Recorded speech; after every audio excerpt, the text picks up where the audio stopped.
సోదరీ సోదరులారా, ఈ రోజున మన పాఠం హెబ్రీ పత్రిక 11వ అధ్యాయం 33 నుండి 40వ వచనం వరకు.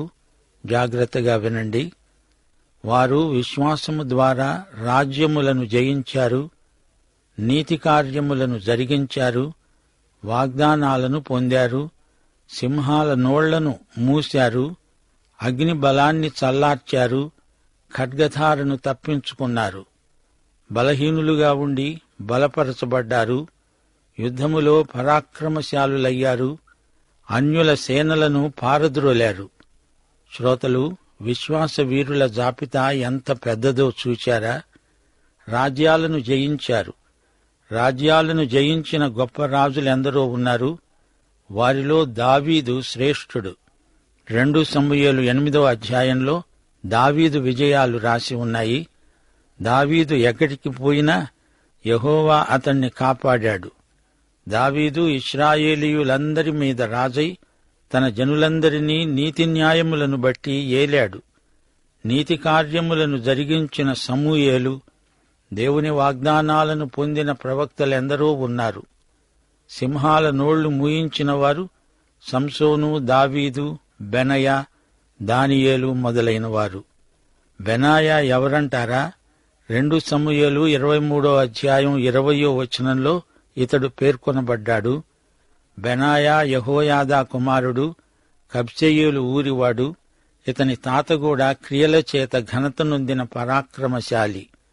ఇతడు మంచు కాలమున బయలువెడలి బావిలో దాగి ఉన్న ఒక సింహాన్ని చంపివేశాడు.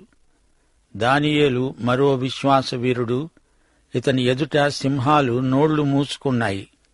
షడ్రకు, మేషకు, అబేద్నెగోలు అగ్నిగుండములో పడవేయబడినప్పుడు అగ్ని బలం చల్లారింది. ఖడ్గధారను తప్పించుకున్న విశ్వాస వీరులెవరు?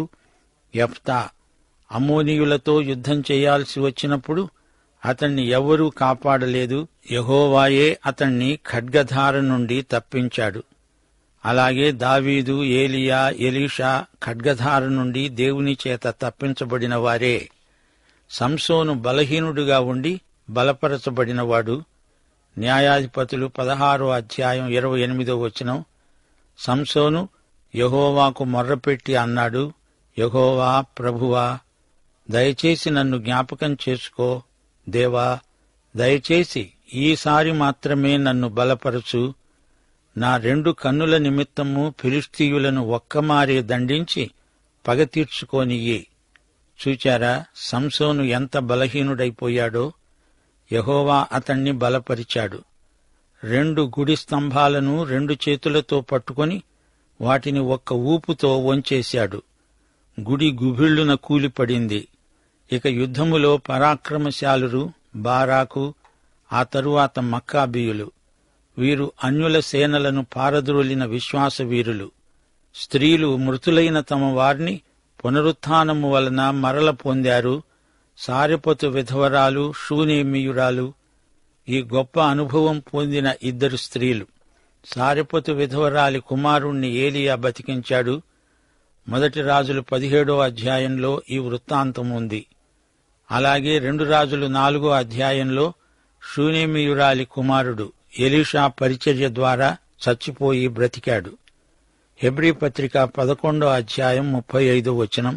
కొందరైతే మరి శ్రేష్టమైన పునరుత్థానమును పొందగోరి విడుదల పొందనొల్లక యాతన పెట్టబడ్డారు. మెక్కాబీయుల గ్రంథంలో ఈ హతసాక్షుల పేర్లున్నాయి, బైబిలులో రాయబడి ఉండలేదు. మరికొందరు తిరస్కారములను, కొరడా దెబ్బలను, మరీ బంధకాలను, ఖైదును అనుభవించారు. రాళ్లతో కొట్టబడ్డారు, రంపాలతో కోయబడ్డారు, ఖడ్గముతో చంపబడ్డారు. 2 దినవృత్తాంతములు 16వ అధ్యాయంలో హనానీని ఆసా అనే రాజు చెరసాలలో బంధించాడు. 2 దినవృత్తాంతములు 24వ అధ్యాయంలో యెహోయాదా కుమారుడైన జకర్యాను యెహోవా మందిరపు ఆవరణము లోపల రాళ్లు రువ్వి అతణ్ణి చావగొట్టారు. రాజైన మనష్షే కాలంలో యెషయాను రంపంతో కోసి చంపారని అనుశ్రుతంగా చెప్పబడుతోంది. ఈ విధంగా ఎందరో హతసాక్షుల గాథలు సంఘ చరిత్రలో మనకు లభ్యమవుతాయి. 38వ వచనం. గొర్రె చర్మములను మేక చర్మములను వేసుకొని దరిద్రులై ఉండి శ్రమపడి హింస పొందుతూ అడవులలో, కొండల మీద, గుహలలో, సొరంగాలలో తిరుగులాడుతూ సంచరించారు. అట్టివారికి ఈ లోకము యోగ్యమైనది కాదు. వీరందరూ తమ విశ్వాసము ద్వారా సాక్ష్యము పొందినవారైనా మనము లేకుండా సంపూర్ణులు కాకుండే నిమిత్తము దేవుడు మన కొరకు మరీ శ్రేష్టమైన దానిని ముందుగా సిద్ధపరిచాడు. గనుక వీరు వాగ్దాన ఫలము అనుభవించలేదు. వారికి ఈ లోకము యోగ్యమైనది కాదు. లోకము వీరిని ఎంతో హింసించింది.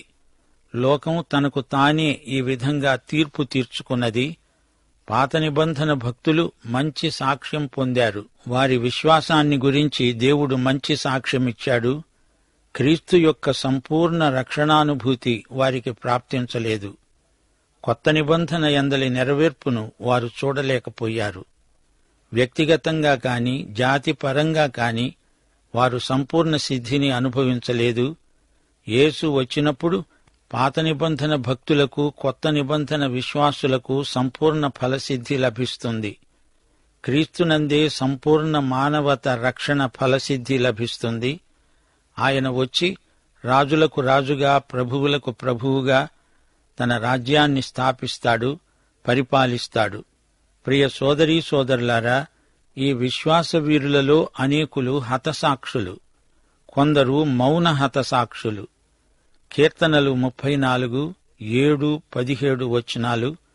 యెహోవాయందు భయభక్తులు గలవారి చుట్టూ ఆయన దూత కావలి ఉండి వారిని రక్షిస్తాడు.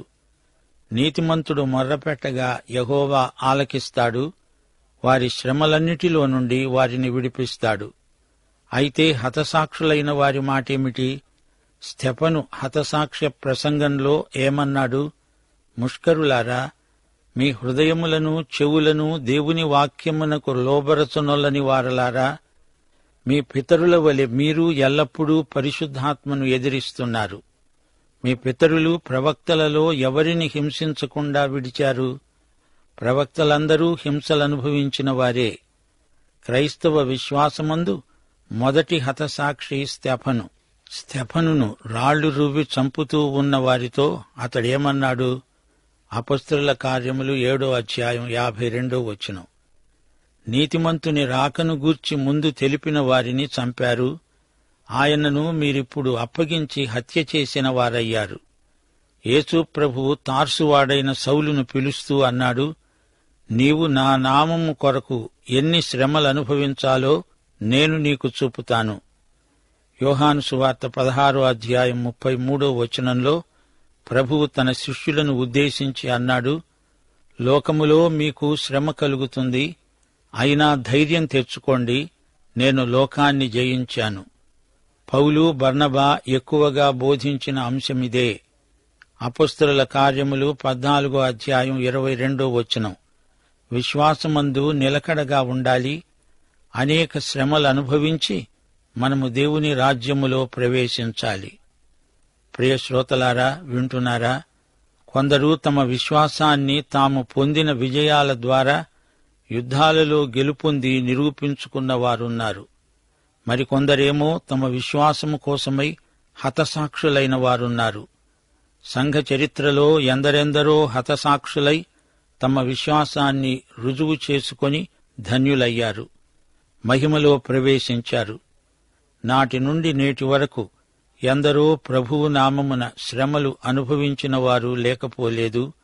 స్వస్థత పొందాము, దేవుడు మమ్ములను ఆశీర్వదించాడు అని సాక్ష్యమిచ్చే వారిని ఎరుగుదుము. అయితే ప్రభువు కోసం హతసాక్షులు తమ మరణం ద్వారా మనకు సాక్ష్యమిస్తున్నారు. ఎందరో గొప్ప విశ్వాసులున్నారు, వారికి జేజేలు. 1 పేతురు 4వ అధ్యాయం 12-13 వచనాలు. ప్రియులారా, మిమ్ములను శోధించడానికి మీకు కలుగుతున్న అగ్ని వంటి మహాశ్రమను గూర్చి మీకేదో ఒక వింత సంభవించినట్లు ఆశ్చర్యపడకండి. క్రీస్తు మహిమ బయలుపరచబడినప్పుడు మీరు మహానందముతో సంతోషించే నిమిత్తము క్రీస్తు శ్రమలలో మీరు పాలివారై ఉన్నంతగా సంతోషించండి. కొలసీ పత్రిక 1వ అధ్యాయం 24వ వచనంలో పౌలు ఇదే మాట అన్నాడు. ఇప్పుడు మీ కొరకు నేను అనుభవిస్తున్న శ్రమలయందు సంతోషిస్తూ, సంఘము అనే ఆయన శరీరము కొరకు క్రీస్తు పడిన పాట్లలో కొదువైన వాటియందు నా వంతు నా శరీరమందు సంపూర్ణము చేస్తున్నాను. క్రీస్తు శ్రమలలో తన వంతును నింపుతున్నాను అంటున్నాడు. అయితే క్రీస్తు శ్రమలు సంపూర్ణమైనవి కావా? గమనించాలి. విమోచనాత్మకంగా క్రీస్తు మన కోసం పూర్తిగా శ్రమపడ్డాడు. అందులో సందేహమేమీ లేదు. ఆయన శ్రమలు శిలువపై విమోచనాత్మకమైనవి. దానికి ఎవరూ ఏదీ చేర్చేది లేదు. అయితే నీవు నేను ఆయన పక్షాన నిలిచినప్పుడు మనము చెల్లించాల్సిన వెల ఒకటి ఉంది. అదే మనము అనుభవించే శిష్యత్వపు శ్రమ. కొందరి శ్రమలు తక్కువ, కొందరికి ఎక్కువ. అది దేవుని నిర్ణయం. నిజంగా శ్రమపడిన వారే పరిపక్వత గల విశ్వాసులు. విశ్వాసము యొక్క పరిపక్వత శ్రమలలో మన వైఖరిని బట్టి వెల్లడి అవుతుందని మనమెన్నడూ మరచిపోకూడదు. స్వస్థత పొందామని సాక్ష్యమిచ్చే సోదరీ సోదరులారా, అనేక మంది శ్రమలనుభవిస్తూ ఆయనకు మీకంటే గొప్ప సాక్షులైన వారున్నారని గుర్తించండి. హతసాక్షులు, మౌన హతసాక్షులు దేవునికి సాక్షి సమూహమై ఉన్నారని హెబ్రీ పత్రిక 11వ అధ్యాయం మనకు జ్ఞాపకం చేస్తోంది.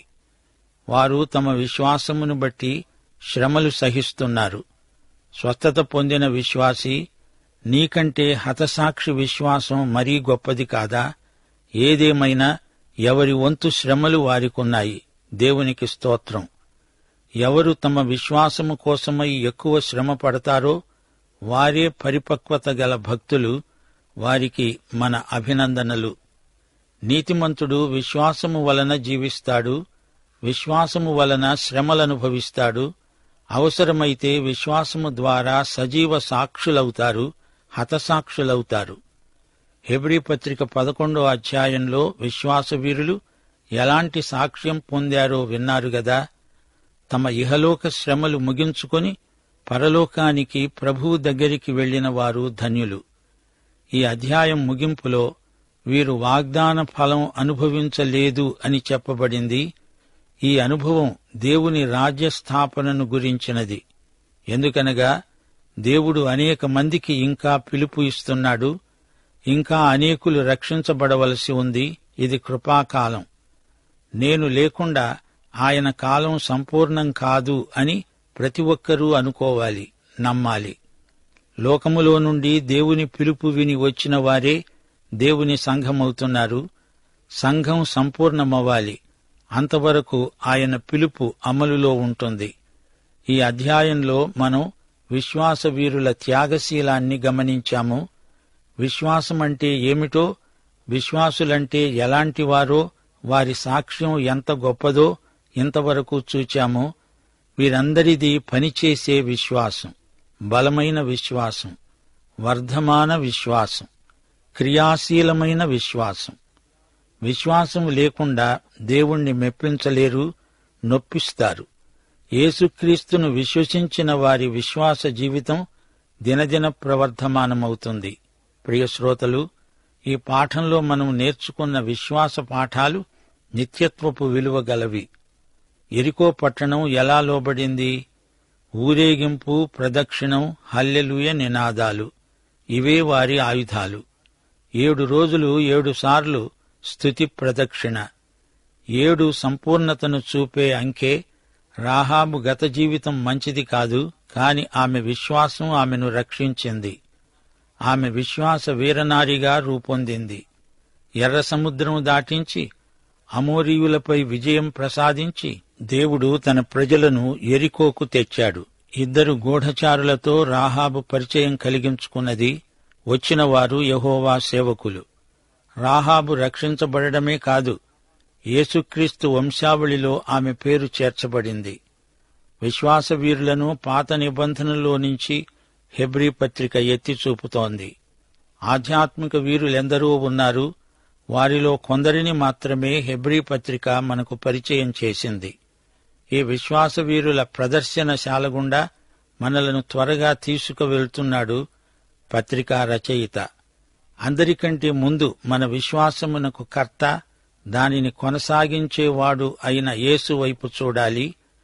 6 విశ్వాస వీరులు అగ్రగణ్యులు, వీరిలో 4 న్యాయాధిపతులు, రాజైన దావీదు, భక్త సమూయేలు, యెహోషువ మొదలుకొని మక్కాబీయుల వరకు బహు క్లుప్తంగా విశ్వాస వీరుల జీవిత సంగ్రహాలను పరిచయం చేశాడు హెబ్రీ పత్రిక రచయిత. విశ్వాసాన్ని బట్టి శ్రమపడిన వీరులు. పరోక్షంగా అంటియోకస్ ఎపిఫనెస్ క్రూరత్వం ప్రస్తావనకు వచ్చింది. ఆ గొప్ప హతసాక్షులకు ఈ లోకం యోగ్యమైంది కాదు. ఈ హతసాక్షుల రక్తమే సంఘానికి బీజం. వీరు లోకానికి ఉప్పు లాంటివారు. యోహాను సువార్త 14వ అధ్యాయం 12వ వచనంలో ప్రభువు అన్నాడు, నేను చేసే క్రియలు నాయందు విశ్వాసముంచేవాడు చేస్తాడు, వాటికంటే మరి గొప్పవి అతడు చేస్తాడు. యేసు ప్రభు విశ్వాసానికి ఎంత అధికారమిచ్చాడో గుర్తించండి. సోదరీ సోదరులారా, దేవుని వాగ్దాన ఫలం పూర్తిగా మనమంతా ఆయన రాజ్యంలో సమీప భవిష్యత్తులో అనుభవించబోతున్నాము.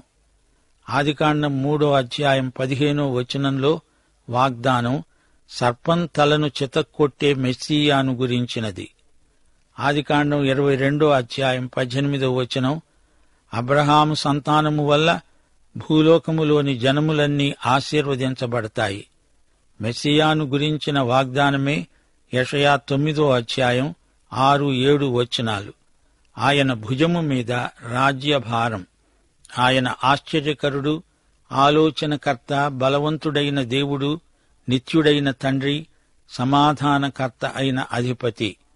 దేవుని ఆత్మ కుమ్మరింపు వాగ్దానం. యోవేలు 2వ అధ్యాయం 28వ వచనం, నేను సర్వజనుల మీద నా ఆత్మను కుమ్మరిస్తాను. ఈ పాఠంలో పేర్కొనబడిన భక్తులందరూ పాత నిబంధన కాలానికి చెందినవారు. 13వ వచనం, వీరందరూ ఆ వాగ్దానముల ఫలము అనుభవింపకపోయినను దూరము నుండి చూచి వందనము చేసి తాము భూమి మీద పరదేశులము యాత్రికులము అయి ఉన్నామని ఒప్పుకొని విశ్వాసము గలవారై మృతి నొందారు. అవును, వారు వాగ్దాన ఫలము అనుభవించలేదు. వారు శతాబ్దాల తరబడి కనిపెట్టారు. మెస్సియా జన్మించకముందే వారందరూ గతించారు. అసలైన నిజమైన బలి అర్పించబడకముందే వారందరూ మృతి చెందారు. అతి పరిశుద్ధమైన పరలోకానికి మార్గం ప్రతిష్ఠించబడకముందే వారందరూ చనిపోయారు. ఆత్మవరం రాకముందే వారు వెళ్లిపోవడం జరిగింది. వారు జీవించిన కాలమంతా రాబోయేదానికి నీడను మాత్రమే చూచారు. ధర్మశాస్త్ర అర్చనాచారాదులన్నీ కేవలం ఛాయారూపకమైనవి. వారు అప్పుడు సంపూర్ణులు కాలేదు. పాత నిబంధన భక్తులకు సువార్త సత్యం పూర్తిగా బయలుపరచబడలేదు. మనమైతే సత్యస్వరూపి అయిన ఆత్మను కలిగిన వారము. ఇప్పుడు మనకు సంపూర్ణమైన ఆత్మానందం ఉన్నది. క్రీస్తు మన కోసం ఆదరణకర్తను పంపాడు. యేసుక్రీస్తు శిలువ బలి అర్పించబడే వరకు ఎవరికీ వాగ్దాన ఫలసిద్ధి ప్రాప్తించలేదు. హెబెలు, అబ్రహాము, మోషే, దావీదు మొదలైనవారు రాబోయే క్రీస్తు బలిని గురించిన నిరీక్షణ గలవారు. యేసు ఏకైక బలి అర్పించినప్పుడే వారికైనా ఎవరికైనా సంపూర్ణ సిద్ధి. దేవుని కుమారుని మరణ పునరుత్థానములందే నాడు నేడు ప్రతి ఒక్కరికి వాగ్దాన ఫలసిద్ధి. దేవునికి స్తోత్రం. పరలోకమందుండి కూడా క్రీస్తునందు వాగ్దాన ఫలప్రాప్తి కోసమై వారు కనిపెట్టారు. 40వ వచనం, దేవుడు మన కొరకు మరి శ్రేష్టమైన దానిని ముందుగా ఏర్పరచాడు. సువార్త వాగ్దానం నెరవేర్పు మనకు లభించింది. క్రీస్తు వచ్చాడు. ఆయన మనకు విమోచన ప్రసాదించాడు.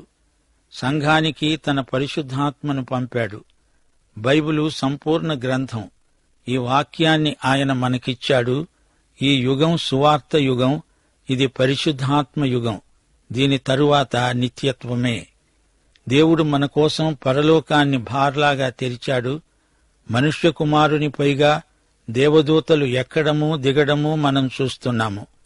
పరలోకంలో మన ప్రధాన యాజకుడు, మన ప్రతినిధి ఉన్నాడు. అక్కడికి మనకు నిరభ్యంతర ప్రవేశమున్నది. ఇప్పుడు క్రీస్తునందు మనకు సంపూర్ణ సిద్ధి, వాగ్దాన ఫలసిద్ధి. మనము లేకుండా పాత నిబంధన భక్తులకు సంపూర్ణత కలగలేదు. ఇప్పుడు లోకములోని సమస్త జాతులు క్రీస్తునందు ఒకే కుటుంబమవుతున్నారు. మధ్యగోడ కూలిపోయింది. దేవునికి మనకు మధ్య ఉన్న నడిమి తెర చిరిగిపోయింది. పాత నిబంధన వ్యవస్థలోని పెద్దలు వాగ్దాన ఫలం కోసం నిరీక్షించారు. వారు మనము కలిసి క్రీస్తునందు నూతన నిబంధన వ్యవస్థలో అనుభవిస్తున్నాము. దేవునికి స్తోత్రం. మన విశ్వాసం క్షీణించకూడదు, వృద్ధి కావాలి. యేసు ప్రభువు మొదటి రాకడ ఇప్పుడు చరిత్ర, రెండో రాకడ ప్రవచనం. మొదటి రాకడను బట్టి మన విశ్వాసానికి ఆధారం ఏర్పడింది. రెండో రాకడను గురించిన నిరీక్షణ తీవ్రతరమవుతూ ఉన్నది. ముగింపులో ముఖ్యాంశాలు కొన్ని మననం చేయండి.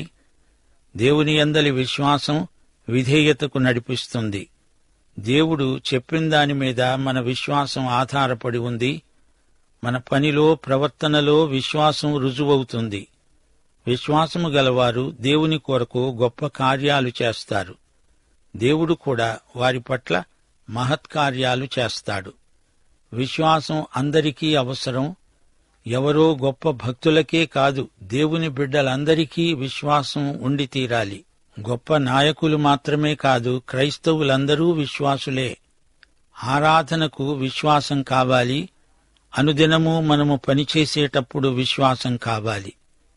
ప్రవర్తనలో విశ్వాసం కావాలి. కనిపెట్టి ఉన్నప్పుడు విశ్వాసం కావాలి. ధర్మయుద్ధంలో విశ్వాసం కావాలి.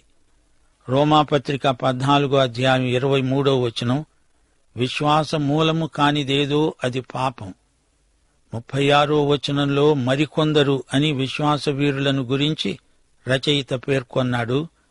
అందులో సహోదరుడా, సహోదరి, నీవు ఉన్నావా? విశ్వాస వీరుల జాబితా ముగించబడలేదు. ప్రభువు వచ్చే వరకు కొత్త కొత్త పేర్లు చేర్చబడుతూనే ఉంటాయి. అందులో నీ పేరున్నదా? పాఠం సమాప్తం. యేసుక్రీస్తు వారి కృప, తండ్రి అయిన దేవుని ప్రేమ, పరిశుద్ధాత్మ సహవాసము మనకు సదాకాలము తోడై ఉండునుగాక. ఆమేన్.